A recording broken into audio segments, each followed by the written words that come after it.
Bro first ஜிம்முக்குள்ளே வரவங்க supplement start பண்ணலாமா? நான் என்ன யோசிப்பேன்னா, ஃபஸ்ட்டு வரவங்க சப்ளிமெண்ட்ஸ் எடுக்கக்கூடாது தான் நான் சொல்லுவேன். ஏன்னா ஃபஸ்ட்டு ஜிம்முக்கு ஒழுங்காக வரணும். அதுக்கப்புறம் ஒரு 3 மந்த்ஸுக்கு அப்புறம் தான் சப்ளிமெண்ட்ஸே நீங்கள் எடுக்கணும். ஸ்டார்டிங்கே நீங்கள் சப்ளிமெண்ட்ஸ் எடுக்கணும்னு நினச்சிங்கன்னா உங்களுக்கு மசில் க்ரோத்தே இருக்காது. ஃபஸ்ட்டு ப்ராப்பராக நீங்கள் சாப்பிட்ணும், விட்டமின்ஸ் எடுக்கணும், அதுக்கப்புறம் சப்ளிமெண்ட்ஸ் எடுக்கணும். எடுத்தானே நீங்கள் சப்ளிமெண்ட்ஸு போகாதீங்க. என்னோடய சஜஷன் என்ன நான் சொல்லுவேன்னா, சப்ளிமெண்ட்ஸ் வேணாம் தான் நான் சொல்லுவேன். முடிஞ்ச அளவுக்கு ஃபுட்டில் டார்கெட் அச்சீவ் பண்ணுங்கள். அதுக்கப்புறம் வேணால் நீங்கள் சப்ளிமெண்ட் எடுங்க. நீங்கள் எந்த சப்ளிமெண்ட் எடுக்கணும்னு எல்லாத்துலேயும் விசாரிச்சுட்டு நல்ல பிராண்டாக எடுங்க. நிறைய ஃபேக் பிராண்டு இருக்குது, ஓகேங்களா? அதை முதல்ல ஃபஸ்ட்டு புரிஞ்சுங்க.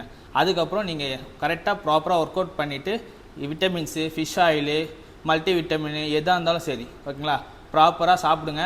அதேமாரி கரெக்டாக வெஜிடபிள்ஸ்லேருந்து எல்லாமே ப்ராப்பராக இருங்க. நோ ஜங்க் ஃபுட், ஓகேங்களா? நிறைய பேருக்கு ஹார்ட் அட்டாக் ப்ராப்ளம் நிறைய வருது. ஆனால் அது சொன்னால் யாருக்குமே புரிய மாட்டேங்குது. அதனால் நீங்கள் கரெக்டாக இருந்தால் உங்களோட உடம்பு உங்கள் சேஃப்.